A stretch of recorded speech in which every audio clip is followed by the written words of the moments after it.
Heroes Day, first celebrated in 1969, is again commanding national attention tomorrow, October 16.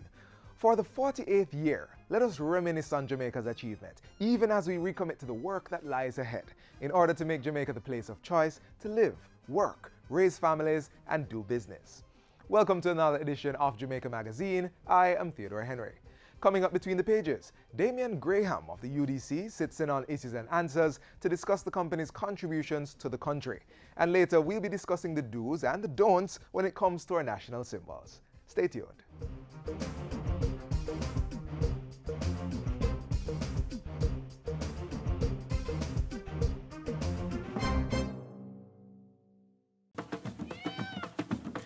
It's the JIS Heritage Posters and Publications Sale. Come and get your posters and publications from now until October 30 at low, low prices. Packages include books, posters, brochures, Jamaican flags, and more. And if you spend over $1,500, you'll get a prize. For more information, contact the Jamaica Information Services Research and Publications Department by calling 926-359-024 or 926-374-026 or visit them at 58A Halfway Tree Road, Kingston 10. You may also contact our Montego Bay Regional Office by calling 952-6604 or visit them at the NHT Building, 42B2C Union Street, Montego Bay. Run come before them done. Posters and publications available while stocks last.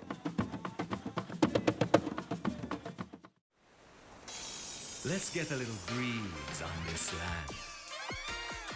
All right. Now let's get some bounce in the rhythm. All right. Let's get some fire on our hearts. Now that is what we call all right. Run, come, get some Jamaica. The Urban Development Corporation has given over 4 decades of service to building Jamaica. On Issues and Answers today, UDC's General Manager, Dr. Damian Graham, shares the organization's vision for Jamaica's future.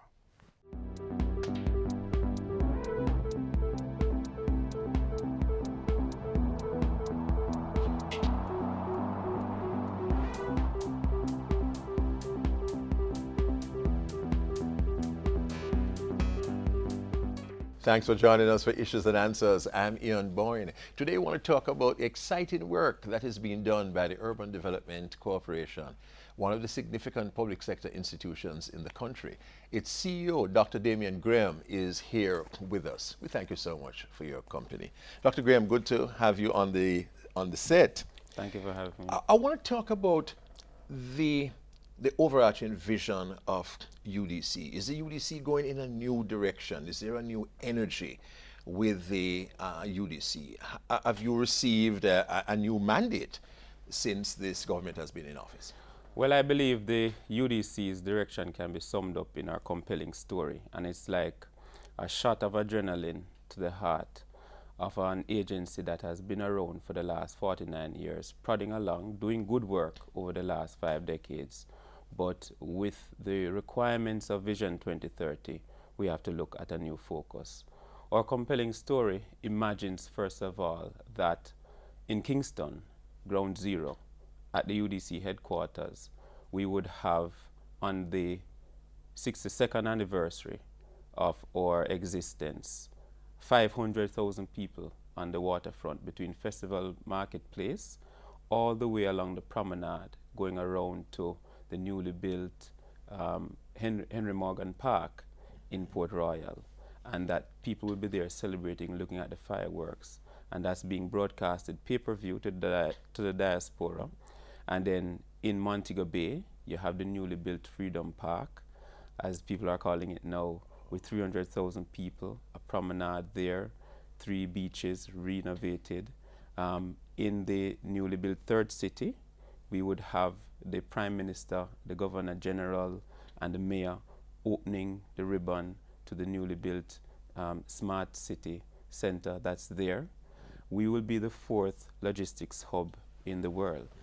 And we would have transformed the ecosphere of Jamaica and the ecology based on interventions such as putting in eco-attractions across the landscape that we have right now, adding to some of the places like Duns River, Reach Falls, the Fort Clarence product that the UDC already operates.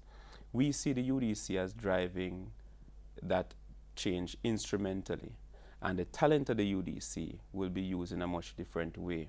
We're looking at exporting talent, and therefore the UDC being not just integral in the development nationally for the various towns and cities, building new parks, building new areas of attraction, causing development to happen, such as redevelopment of towns, downtown Montego Bay, Ocherius are examples, but also looking at entire islands and places that need talent like ours where we can export it.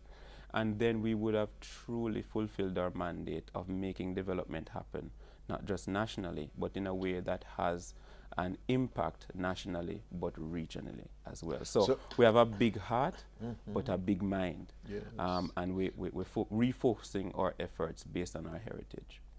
So your vision of the UDC is to see it exporting its services and to have other countries in Latin America and the Caribbean look into the UDC for infrastructural support, for the kinds of services that the UDC offers? Definitely. So the board of the UDC and management have looked at it, and we've looked long and hard at what is our best asset.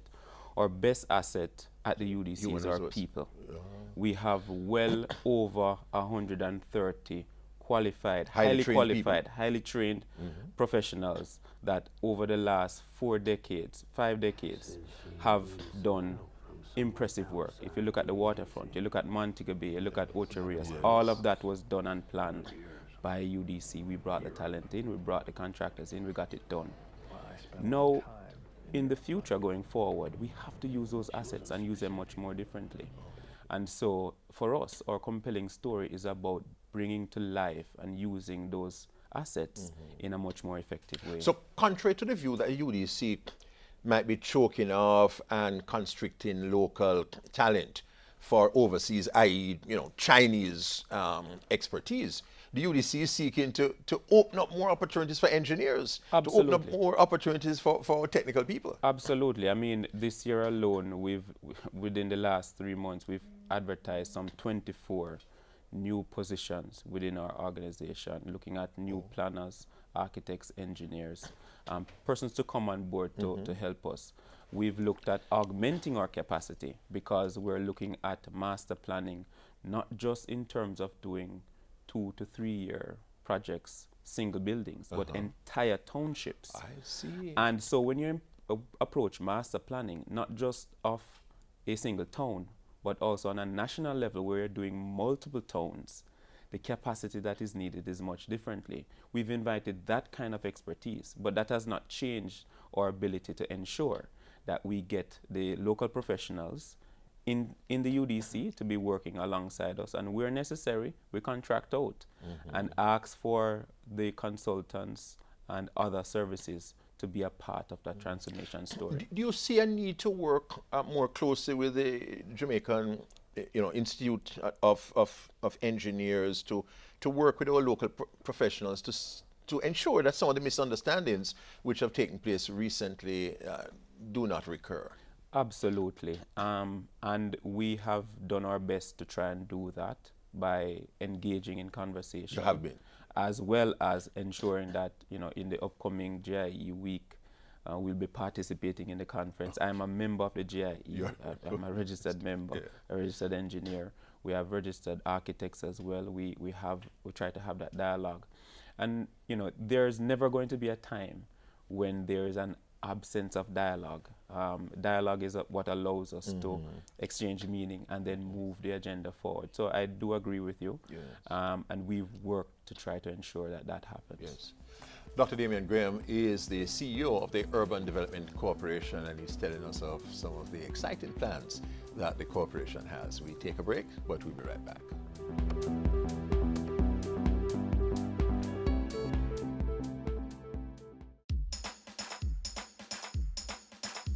We want a productive Jamaica. We are not productive Jamaicans. Productivity to move forward on this land. Productivity, that's the way to go, we should understand. Productivity is the way to So for all us Jamaicans, small business, big business, old and young, we are tell every woman and man. We want growth and prosperity for a better nation with a building plan. So we can build our product and sell our product and put more money in our hand. Our economy can rise to a level and build a better nation. Productivity to move forward on this land. Productivity, that's the way to go, we should understand. Productivity to move forward on this land. Productivity, that's the way to go, we should understand. Productivity. Productivity, Pathway to Prosperity. A message brought to you by the Jamaica Productivity Center, a department of the Ministry of Labor and Social Security.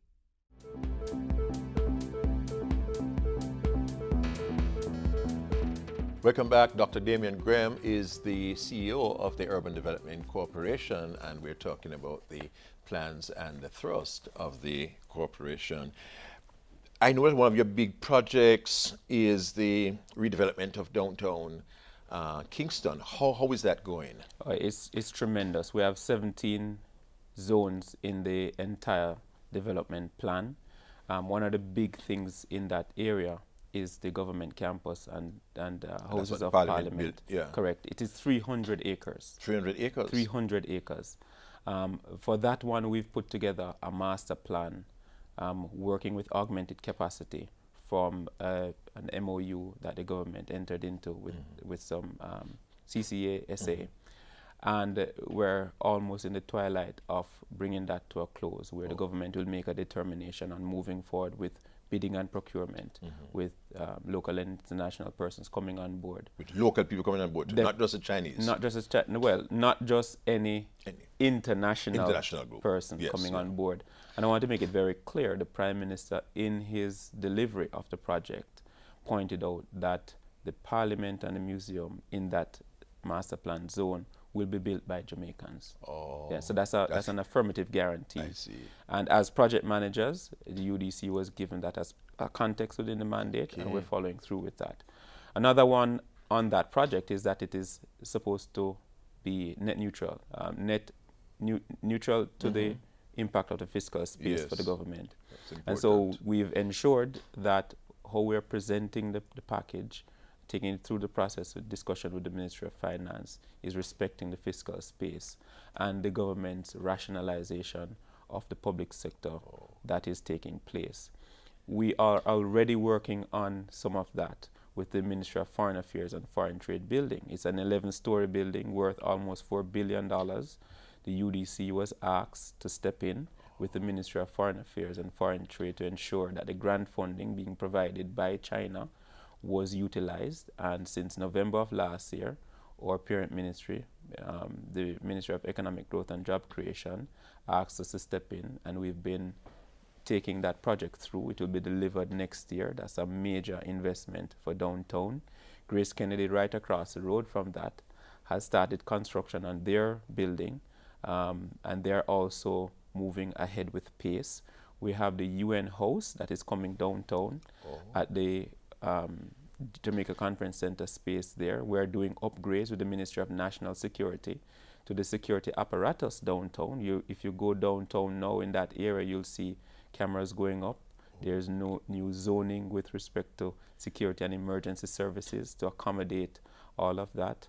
The old Oceana Hotel was divested to King Church, and the UDC was asked to, on behalf of the government, carry out a refurbishment of the lower floor to house the Accountant General Department, which we have done so and delivered that project, albeit with some difficulties there.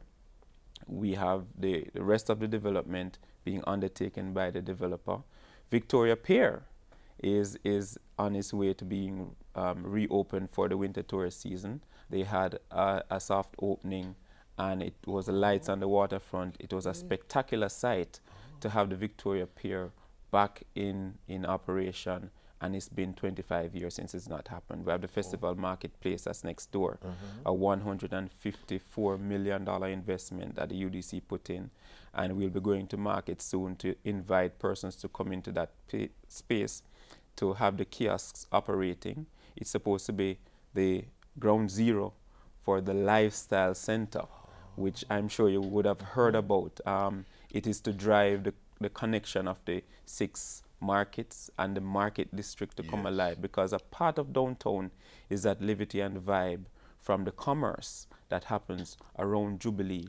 We have Red Rose Market, which we're also running the project for, the fish market there. That will be completed soon. We have the Jubilee Market that we're also running the project there for. Altogether, we're talking about approximately $5 billion worth of projects that are happening at So the markets will be transformed? The markets will be transformed. The Lifestyle Center, let me speak a little bit more about that. It is about creating a hypermarket space. When you go to any world-class city, you can have tourists walking off the boat, going directly into the market and having a gastronomic experience. We want that to happen. The acceleration of commerce will be better when the services in the market space are better and persons are not congested, getting on top of one another to compete and sell. So the layout of the market would need to be addressed as well.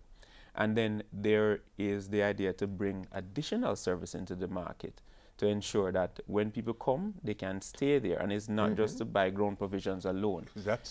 There are other services that can be there. So there's a group that has approached the government, and the UDC is working along with that group to drive that project forward. And I'm happy to report that in very short order, there should be some announcements coming out from our parent ministry regarding that. And then we look at the railway that is there. We're looking at ways, along with the Ministry of Transport, as to how we can bring the multimodal transport center into being. There is an opportunity for us to connect the activities of the top zone, which is where the government campus is, with the ocean front projects. And we're working through some of those ideas. The cruise shipping, we're looking at that coming back to Kingston, Port Royal, activating that space. These are all part of the exciting developments that are happening downtown. But a lot of people won't realize it when they come downtown, you know, unless you're zooming in and stopping by the UDC or watching Urban Scope or our website. Yes, we allow you to push your program. We have to bring you back because we haven't talked about your plans for Falmouth, for Montego Bay, for St. Thomas. So we'll have to invite again Dr. Damian Graham, who is the CEO of the Urban Development Corporation. A lot of exciting things are taking place, and the UDC itself is going through its own transformation, which we'll talk about in the next program. I'll be back next week. Until then, Ian Boyne wishing you a pleasant day.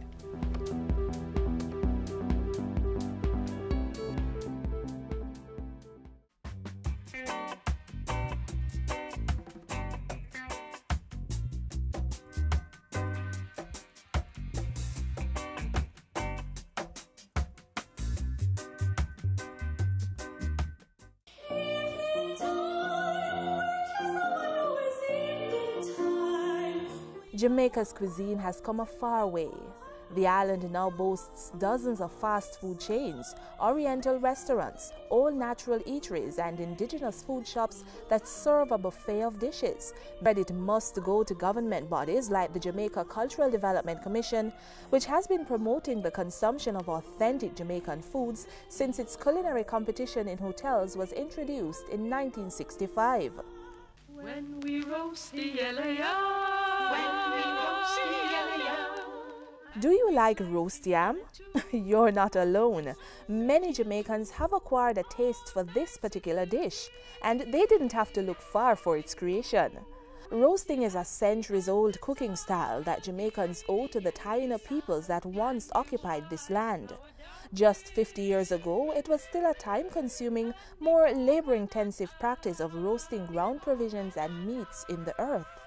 They even roast the fish in the earth, and then they scrape it off. Now, Jamaicans from all walks of life are roasting over grills, on meat sheets, in less time, but with as much flavor as their ancestors.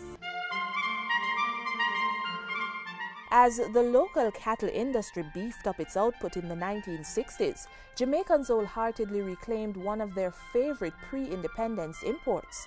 Now on a Saturday, there is hardly a household that is not cooking either the popular beef soup or one of its other variations. The British like to boil, and it's from them that we've adopted this cooking method to serve up a wide array of dishes that are uniquely Jamaican. Hot as it is, Jamaicans love their teas, and while traditional English flavors were the popular choices for about the first 2 decades of independence, industrious Jamaicans have more recently been bagging indigenous and African-inspired flavors. It could have been the love for teas by the English that prompted then-Governor Sir Nicholas Laws to plant coffee seedlings in the island back in the 1700s. From the first plant in Temple Hall, St. Andrew, the Blue Mountain coffee is now a global brand. What would the Jamaican diet look like without the maroons? They would catch the wild hog. They would prepare that wild hog, and they would dig a hole, and they put the fire in the earth, in the hole, and they would set up a wooden grill over that hole and anchor these sticks with stones and so on. And then they would have the pig on that pimento, green pimento wood that is anchored over that hole. And that was how they would roast the pig.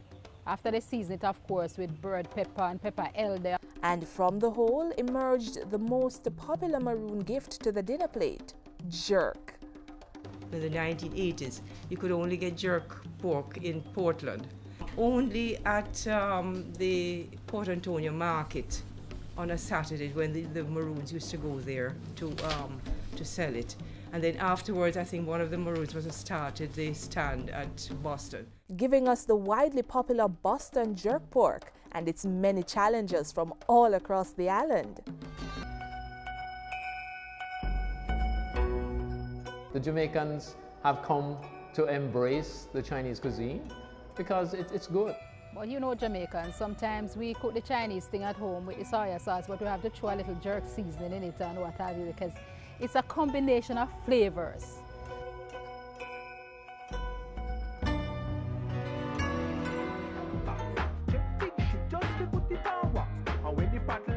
When Rasta say ital food and no deaders and no flesh and face and bone, and people used to look at it as corn and say breeze are go blow you away, and you know, up to now no breeze not blow away. You see, if you have the proper combination of seasoning in your pot and the proper timing, you don't need to use the salt and the other little artificial thing.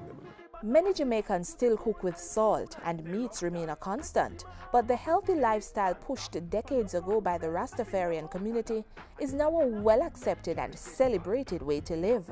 No Jamaican cookbook could be complete without this chapter. Whether it stems from a fruit or it's brewed in a lab, Jamaicans love to imbibe. So ginger beer, to lemonade, and then we have sorrel.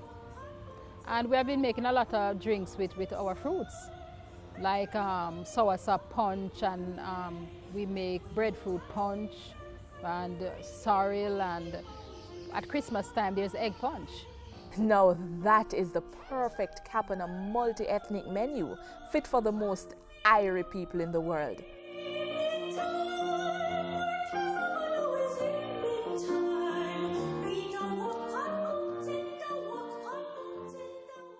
There are rules and regulations that govern the use of our national symbols. Watch this next feature to find out what they are.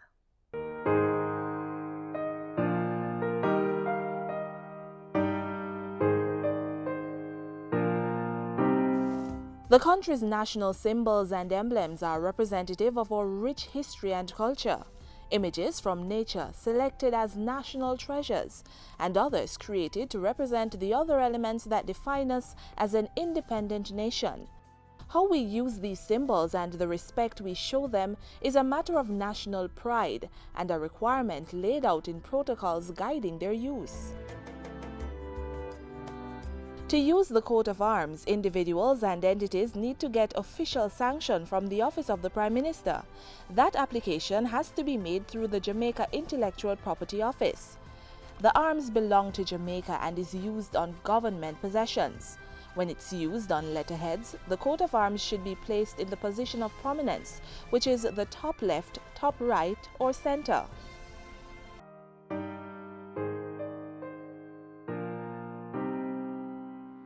Stand erect, head lifted, hands at your side when singing the national song. The same posture must be observed when saying the pledge and the prayer. The pledge is for use at the beginning and end of school terms and also for recital during an assembly, while the national prayer is encouraged for reading at functions such as religious events. The other lesser used symbols and emblems don't necessarily have a prescribed code. The attractive blue maho tree with its hibiscus-like flowers is recommended for planting, especially at commercial places. Its name, when translated from Latin, means wood of life. The national flower, the lignum vitae, should also be widely used for decoration and beautification purposes. The endemic national bird must not be shot, eaten, or killed, as it's protected under the wildlife laws of the land. The ackee too should be widely grown, as ample supply is needed for consumption, with saltfish as the national dish.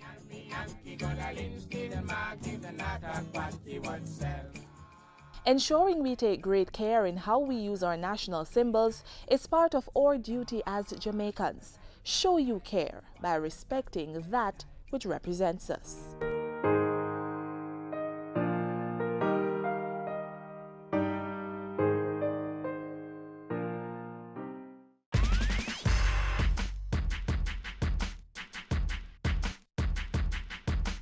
Jamaicans, give thanks and praises to our national heroes. They fought for our freedom and the birth of an independent nation. Give thanks for our firefighters, police, soldiers, doctors and nurses who work around the clock to ensure a safe and healthy Jamaica. Give thanks for yourselves. Your acts of heroism have not gone unnoticed, and it is a part of what makes us who we are. Be bold, be daring, be strong, and stand up for those who cannot. Speak up for those who haven't a voice. We are all heroes in our own right. Let us work together to make Jamaica the place of choice to live, work, raise families, and do business.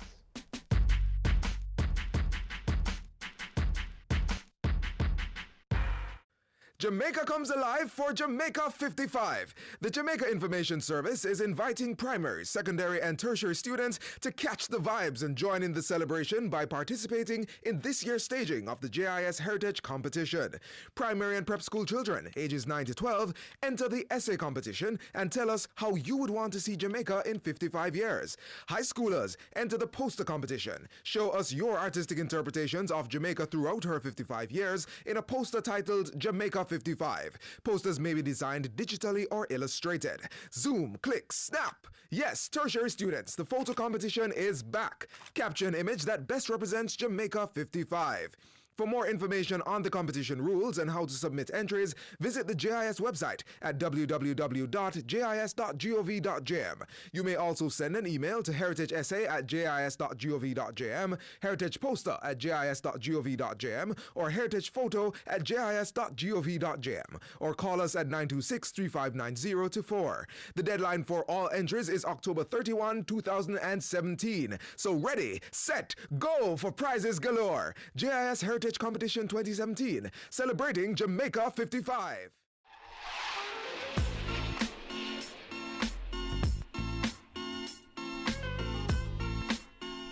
I hope you found our program informative. Of course, we always appreciate your feedback, so send them to Jamaica Magazine at jis.gov.jm. Take a trip to our social media pages on Instagram, Facebook, and Twitter, and stay informed on the go. You can also visit our website, jis.gov.jm, for more information. On behalf of the entire production crew, I'm Theodore Henry. Thanks for watching.